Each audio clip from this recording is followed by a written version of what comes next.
Malakas sa sampal ang binigay ng mama niya kaysa kanya, ngunit manhid na siya doon. Ibalik niyo ang pera ko. Wala na. Naipatalo ko na at saka mayaman naman na ngayon si Alondra dahil nagkabalikan na sila ng lalaking iyon. Bakit di mo siya lapitan? Pagkatapos ng mga nangyari, gusto niyong hingan ko ng tulong si Alondra? Mama, bigyan niyo naman ng kahihiyan ng kakambal ko. Patunayan ninyong hindi tayo masamang tao. Magkaroon naman kayo ng konting pride. Asus, mapapakain ba tayo ng pride mong yan, ha? Natigilan si Almira. It is no use na makipagtalo pa siya sa ina dahil sarado ng utak nito. Nang tinanggap niya ito sa bahay, buong akala niya nagbago na ito, lalapat na ka-6 buwan na to sa rehabilitation center. Pero nag-aksaya lang naman pala siya ng pera para iparehab ito. Parang gusto niya na itong sukuan. Sobra-sobra ng ginagawa nito. Ma, talaga bang wala na kayo natitirang pagmamahal dyan sa puso ninyo? Kahit di na para sa akin, kahit para sa apo nyo na lang. Masamang-masama ang loob na tanong niya rito. Huwag mo akong dramahan, Almira. Simula na magkaanak ka, naging malambot ka na rin. Nasa na bang tapang mo, ha? Mukhang naimpluwensyan ka na sa katangahan ng kakambal mo. Nagpupuyos ang kaloobang, tumayo siya at kinuha ang maleta. Sinilid na lahat ng damit niya at ni Alexa. Tatawa-tawa si Melinda habang pinapanood siya. Lalayasan mo ko, ha? Bakit? Ano bang pinagmamalaki mo? Yung gonggong mong nobyo na nasa kulungan, ha? Hindi siya umimik. Tingnan ko lang kung matitiis mo ko. Parang walang narinig, pinuntahan niya sa kwarto si Alexa at kinarga. Mommy, where are we going? Dadalhin muna kita sa tita Alondra mo, anak. Pasensya ka na, kailangan ko lang lumayo pansamantala. Sobra na kasing stress ko sa trabaho. Pagsasinungaling niya kay Alondra. Kahit kailan din naman niya naikwento dito ang tunay niyang trabaho. Lalong ayaw niyang sabihin ang ginawa ng kanilang ina. Kilala niya si Alondra. Tiyak gagawa to ng paraan para matulungan siya. At ayaw niya na magkaroon na naman to ng record kay Tyron. Besides, nangako siya sa sarili na pagdating sa financial matter, hindi na yun iaasa sa ibang tao. Ate Almira, kung may problema ka, huwag kang mahiyang magsabi sa akin. May pait sa mga labi, ngumiti siya rito. Niyakap na mahigpit ang anak. Magpapakabait ka, Alexa, ha? At huwag kayo mag-aaway ni Debbie. Opo, Mommy, pero balikan mo po ako kaagad pag naayos na yung aayusin mo, ha? Tumango siya. Binalingan ni Alex ang hawak na baby doll. O Terry, narinig mo si Mommy. Magpapakabait daw tayo dito at wag natin aawayin si Debbie. Anito sa laruan at muli bumaling sa kanya. I'm gonna miss you, Mommy. Ako rin, anak. Sabi niyang pinigilang pumatak ang mga luha. Pakiramdam niya bibigay siya sa lahat ng problemang dinadala niya. Hindi nga niya alam kung saan siya pupunta ngayon. 5,000 na lang laman ng wallet niya. Hindi niya alam saan siya kukuha ng pambayad sa apartment na tinutuluyan nila. Lahat ng ipon niya nalimas lahat ng ina.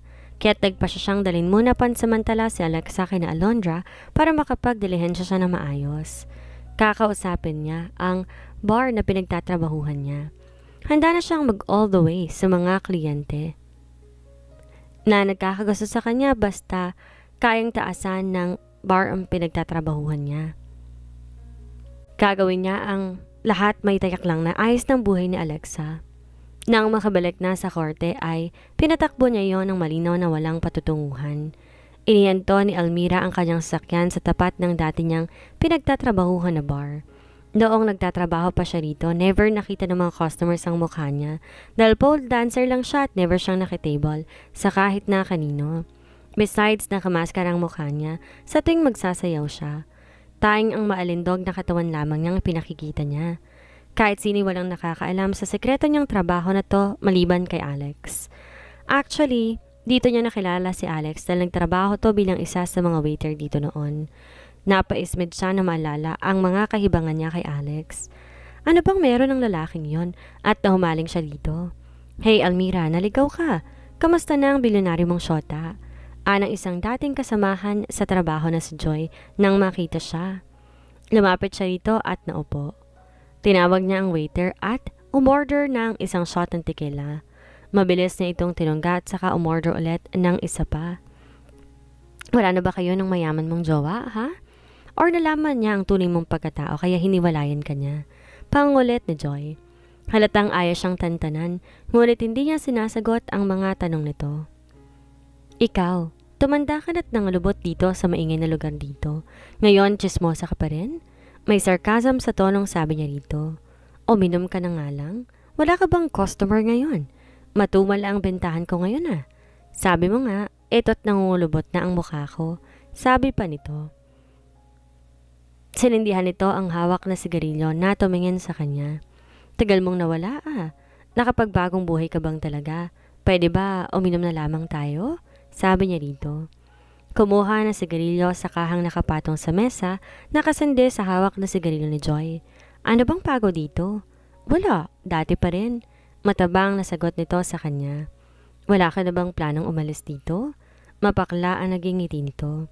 Di naman ako kasing ganda mo, kaya walang papatol na mayaman sa akin. Anito sa kanya. Maghilod ka kasi para maalis ang libag mo. Baka sakali magkaitsura ka. Pabirong sabi pa niya rito. Yabang naman ito porket maganda siya. Naiinis na natatawang sagot sa kanya ni Joy. Napatawa na lamang siya. Muling umorder na isa pang shot ng tequila. Doon sa gwapong nasa tapat ng table namin mo i-charge tong iniinom ko ha? Bulong pa niya sa waiter at kinindatan to. Tsaka tinignan na malagit sa mga mata. Namula ang waiter. Napangisi siya. Gawin man na dito noon pa. Si Alex na nagturo sa kanya ng gantong teknik palibhasa, mayayaman ng mga kliyente ng bar. Hindi na nalalaman ng mga ito kung ano-ano ang mga order na binabayaran. Madalas din mga lasing na mga to kapag umaalis. Hindi niya alam kung ilang shots ng tequila ang naiinom niya. Basta't ang natatandaan niya may isang lalaki na lumapit sa kanya at tinanong ang pangalan niya. Nahihilo na siya ngunit malinaw na napakagwapo ng lalaking humingi ng pangalan niya. The rest, wala na siyang matandaan. Kaya nga, laking gulat niya na magising kinabukasan na hubot-hubad sa isang magarang kwarto. Nasaan ako? Natatarantang tanong niya sa sarili. Ramdam niya ang pananakit ng kanyang kalamnan nang bumangon. Kinabahan siya. Oo, minsan na siyang nagtrabaho sa bar, ngunit kailanman di niya nagawang ibigay ang kanyang sarili sa ibang lalaki, lalo pat hindi naman niya mahal. Tanging kay Alex lamang siya nagpaangkin. Kaya anong ginagawa niya sa kwartong ito? Napatili siya nang may lumabas ng banyo. Isang gwapong lalaki na gaya niya ay nakahubot-hubad din. Sino ka? Anong ginawa mo sa akin? Nagulat si Miguel ng pagmasdan ang babaeng nakaniig niya kagabi. Kamukhang kamukha ito ni Alondra. Lasing na siya kagabi kung kaya hindi niya na maalala kung paano sila nahantong sa kwartong ito. Ang tanda lang niya ay nihatid siya ng kanyang driver dito sa penthouse ng hotel na pag-aari niya kasama ng babaeng ito. Kaninang bumangon siya para maligo, hindi niya ganap na namukhaan ng babae. Ngayon lang. Alondra, kilala mo ang kakambal ko? Waring natataranta, nahihiyang tanong nito. Hinila nito ang kumot para itakip sa hubad na katawan, ngunit nakarehistro na sa utak niya ang kahubdan nito. Ikaw ang kakambal ni Alondra? Hindi makapaniwalang tanong niya rito. Kung siguro nilapitan niya ito kagabi at dinala nito ay dahil na pagkamalan niya itong si Alondra. Ako si Miguel, pinsan ni Tyron. Aha! Ikaw yung lalaking patay na patay sa kapatid ko. Ikaw ang dahilan kung bakit sila nagkahiwalay. Excuse me? Ani rito. Yung panloloko ninyong mag-ina kay Tyron ang dahilan kung bakit sila nagkahiwalay. Ani rito. Natahimik ito. Maya-may binalot ng mabuti ang kumot sa buong katawan at nagmamadali, pinulot ang mga nagkalat itong damit sa sahig, tsaka tumakbo sa loob ng banyo. Nakita niya, naiwan ito ang panty at dinampot niya iyon at kinatok ito sa banyo. Kung inaakala mo mapagsasamantalan mo kung mali, nagkakamali ka. Hindi ako pinamigay kaya ibinibigay ko lamang sa'yo ang panting na iwan mo dito, aniya. Pulang-pula ang mukha ni Almira. Nang ma-realize na hindi nga niya nadampot ang kanyang panty, gusto niyang barahin ang kanyang sarili sa kabalbalan niyang ito. Kung bakit ba naman kasi nagpakalunod siya sa tequila kagabi. Muli niyang itinapis ang kumot sa kanyang kahubdan at binuksan ang pinto. Para nakakaloko ang ngisi nito habang nakataas ang hawak na panty. Hinablot nito yon saka nagmamadaling nilak ang banyo. Banyak?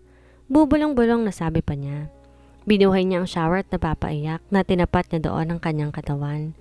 Nakakarma na ba siya sa lahat ng mga kamalditahang ginawa niya sa kanyang kakambal?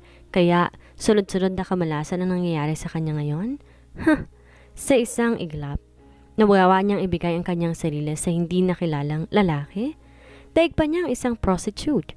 Mas mabuti pa nga ang prostitute, at least binabayaran. Kinuskos niyang mabuti ang buong katawan. Baka sakali na mawala ang bakas na nangyayari sa nagdaang gabi kapag ginawa niya yon. Pakiramdam niya ang baba-baba niya. Sa sobrang taas ng pangarap niya at ito at ang lalim ng pagbagsak niya. Natatakot siya na baka hindi niya mapanindigan ang pagbabagong buhay, lalo pa't kinabukasan na ni Alexa ang nakasalalay.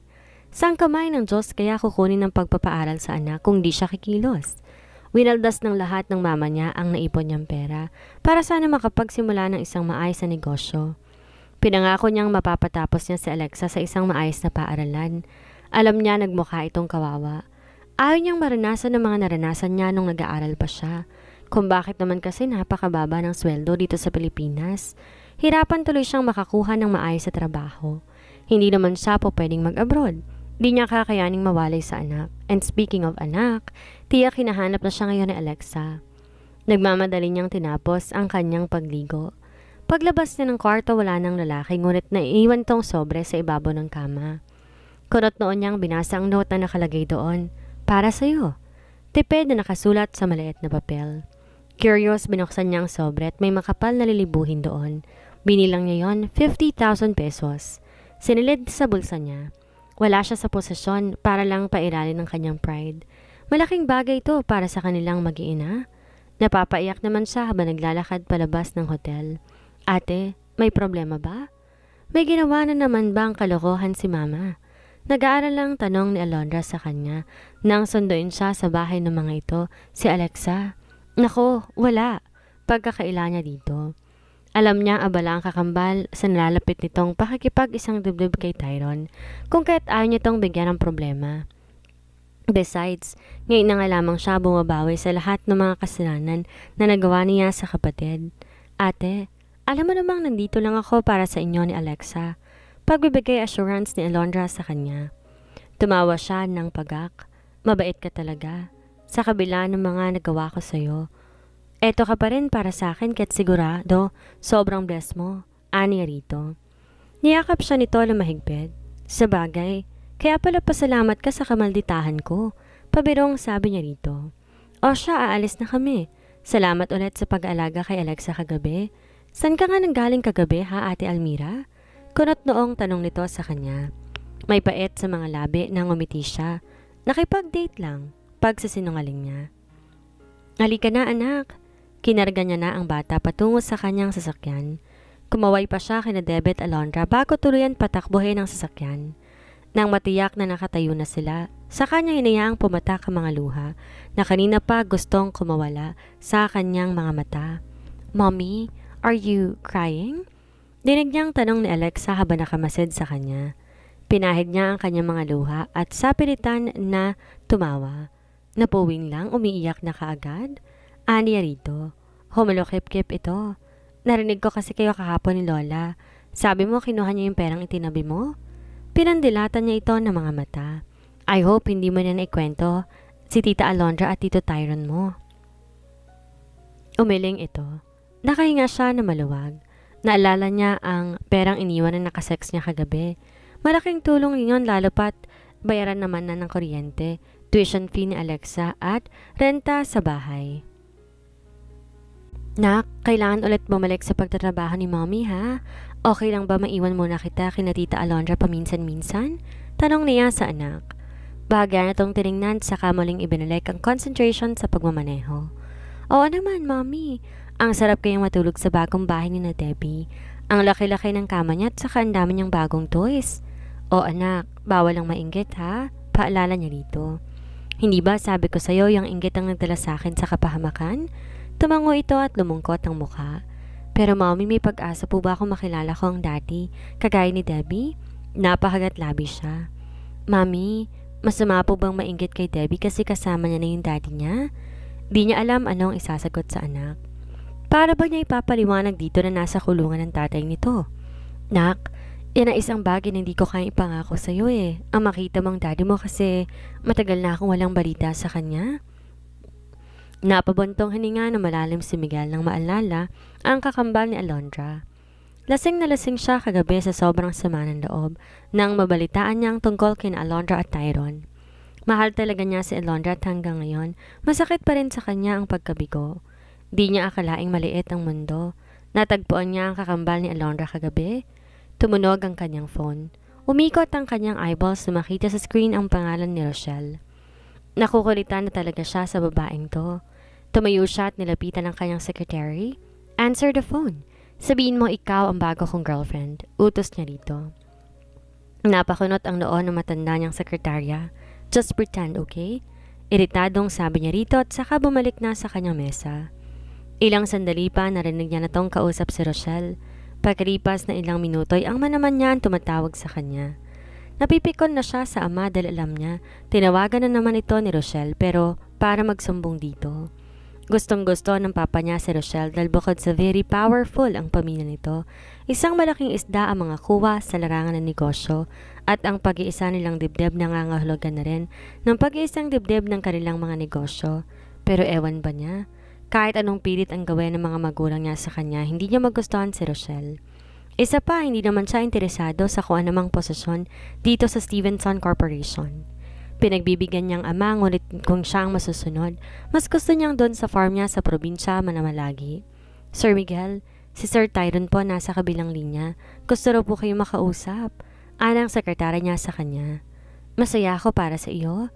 Very sincere nakipagkamay si Miguel kay Tyron habang tinatanggap ang kanyang pagkatalo. Wala siyang pagsisisiyang ipaglalaban niyang nararamdaman para kay Alondra.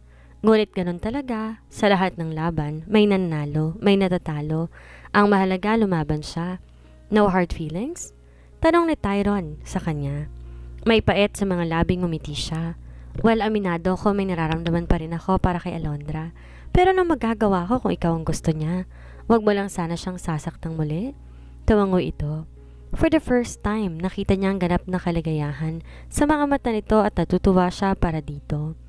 Hindi man sila bigyan ng pagkakataon na maging close ni Tyron. At the end of the day, pareho silang Stevenson at kailangan suportahan ng isa't isa. Huwag ka sanang mawawala sa araw ng kasal namin, sabi nito sa kanya. Huwag ka mag-alala.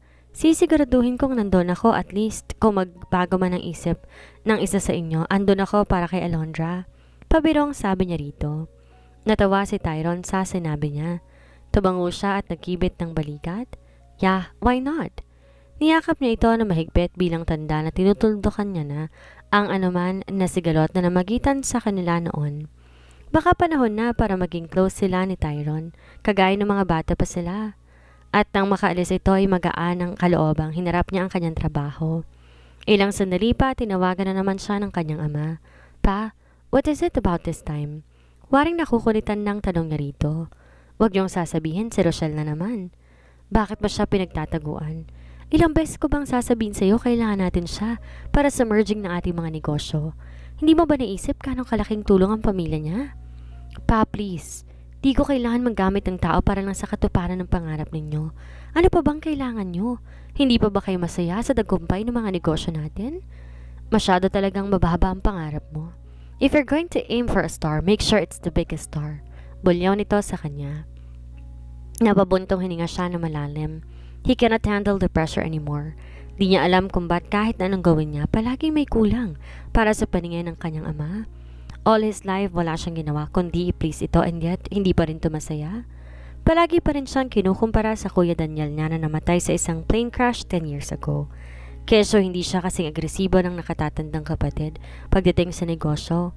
Kesyo ang bilis daw niyang makontento sa maliliit na bagay. Palagay niya it's about time, sarili naman niya ang pakinggan niya.